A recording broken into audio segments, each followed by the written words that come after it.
Welcome to Kodo on Topic. I'm your host, Joe Smith Englehart. Our guest today is Sarah Milton, who is an occupational therapist and professional member on the board of directors at the college. She's going to speak about what it's like to work with the board, what she's learned through her role, and the differences between the board and committees, among other things. Thanks for joining me today, Sarah. To get started, why did you decide to run for the board? I want to learn what the College of Occupational Therapy does as a regulatory body. I heard stressful incidents from my colleagues when they went through college audits. I want to educate myself about the role of Kodo and its commitment to the public. Just to overcome the underlying fear of the unknown, I wanted to be on the inside to know what's going on. So as a registered OT, I want to equip myself about the standards and expectations. I really wanted to grab the opportunity to help shape the future of the OT practice and also self-regulation within our province.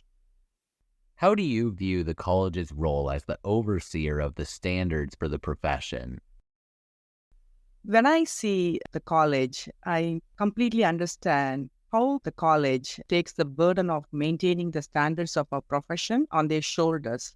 Literally, the college periodically upgrades its professional standards to match the dynamic and the challenging needs of the public from time to time. And I also see how the college connects nationally and internationally to maintain the evolving evidence-based practice of our professional standards as well. That's something I find that really the college is taking as stewardship, especially to promote the standards for our profession. What would you say are some of the most valuable things that you gained from your time on the board? One of the main value for me is the client-centered practice is the core value of our OT profession, especially in Canada compared to other countries. Public safety and their protection are like the two eyes of occupational therapy. So developing confidence and trust through our ethical and competent practice is so valuable for our profession. What would you say that you're personally most proud of from working with the board? The most valuable things that I learned being a board member is I learned a greater understanding of governance, and I also got an insight into the trends that influence our professional practice and how our provincial government rules impact our profession as OT. How has your time on the board had an influence on your own work as a professional? I was thrilled to participate and implement the government modernization of our board. I felt that we are kind of pioneered compared to other colleges, and that was very thrilling for me. And I was so immensely involved when we developed the emergency class registration. That was another thrilling moment for me. And I became so passionate about exploring opportunities to serve the public by revising our strategic planning. There are so many, but these are the three main proud moments being from the board. And has working with your peers in the context of the college's regulatory process impacted the way that you interact with your coworkers or your clients at all? Yes, I felt that compared to before, I'm very quick to identify any conflict of interest in my work and with my practice and even with my colleagues. I started using clearer and simpler communication methods with my colleagues. Being in the board, I just learned how to do it more skillfully. And I also learned practical methods, how to keep others' needs in front of me. It just helped me a lot more as career development as well. I learned how to serve, and I also learned how to listen more actively than passively. And my views actually changed. I started looking what is best for everyone, not just what is best for me. It's really being useful for me, especially when I have my team meetings, team huddles. I just felt that my perspective have actually changed, even with my own family members. So it's just like very rewarding. I know that's a lot for me to change, but those are my primary things that I learned over this last 2 years. How would you say that learning about the regulatory process helped you in terms of career development? So I felt more of a leadership role in terms of my career, being an OT, how the power and the position of mind, how it can impact others and how mindful I need to be in terms of when I'm treating a patient or when I am mentoring my colleague, if I am being asked to be a resource person, how much I need to be mindful of others when I'm in a focus group. Why would you say that the professional and public partnership is so important on the board? I see the professional and the public partnership as a covenant, like a marriage covenant. And every effort has to be made to make that covenant stronger, to have a healthy relationship. I find that that is so important being on the board here. And what are some of the most important skills to have if you wanted to serve on the board? I find that most important ones are being truthful and trustworthy, and how to maintain confidentiality to even a greater extent. Of course, listening skills, reading skills are very important too, and how slow to speak and how quick to listen. Being open and honest, skills that are really needed is willing to be trained. I think those are the primary skills I would say. And what challenges do you see ahead for the board? Having fewer bodies and fewer staff to serve, with the dynamic changing environment, with the changing government laws and regulations, how it could impact the OT profession. So I feel that a lot of thoughts have to be given before we make any decisions. Find that those would be the imminent challenges for the board. What would you say that you want your peers to remember about self-regulation as a concept?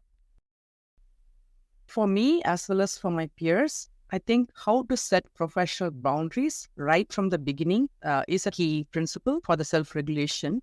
And always being on a watch to identify any form of conflicts. Sometimes it comes knowingly or unknowingly. And self-examination of ethical practice time to time.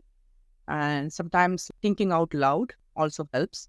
And not to assume things and just ask and clarify with simple communication with the opposite party. It could be your patients or your clients, or it could be your colleagues, or it could be your stakeholders, or even your employer. It could be anybody.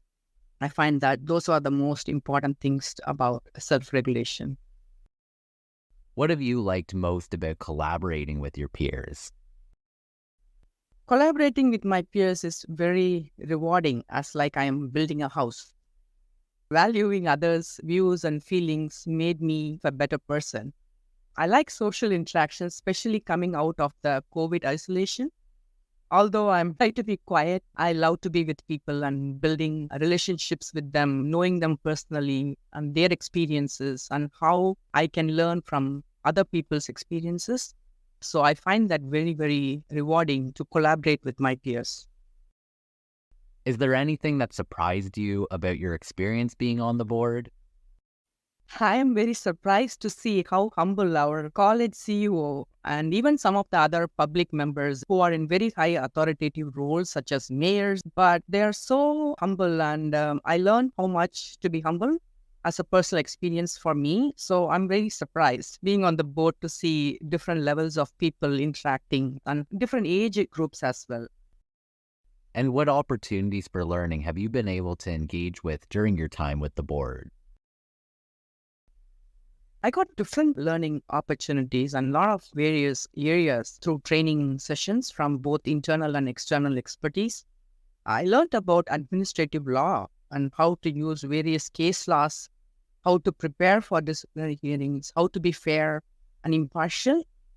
And being on the registration committee, I learned about the struggles faced by international occupational therapists and even the occupational therapists from other provinces, although they are from Canada. And I learned how to be proactive and how to assist registrants in developing good standards, even in the midst of several challenges that we face day to day. What are some key differences between being on the board and being on a committee? Being on the board, I felt that it's just a larger group where we are being a little bit more restrictive in terms of the agenda, but it's just more of a closer group and more detail oriented. But I find that being in the board, it's just more of like you need to be mindful of what you wanted to say. And do you think that being on a committee helps prepare you for serving on the board? Yes, definitely that would help because you are already kind of understanding what the committee's rules are, which is very similar to our college board regulations, especially about the conflicts and especially about how do we stick to the agenda and how do we discuss the agenda items. Just one last question that I wanted to ask you. What would you tell your peers to encourage them to run for a position on the board? I would encourage all my fellow OT to come out of the comfort zone and get a new learning experience, to see a bigger world, to see lots going out there. We don't know what's happening on the external world because being in the board helped me to understand what are the other professional people are doing. For example, nurses. For example, how teachers are doing, how physiotherapists are doing, how doctors are doing, like how we can as a OT through the standards. And not only that, being in the board helped me to see what is happening on other provinces, what's happening outside the world. So it just helps me to see a bigger picture.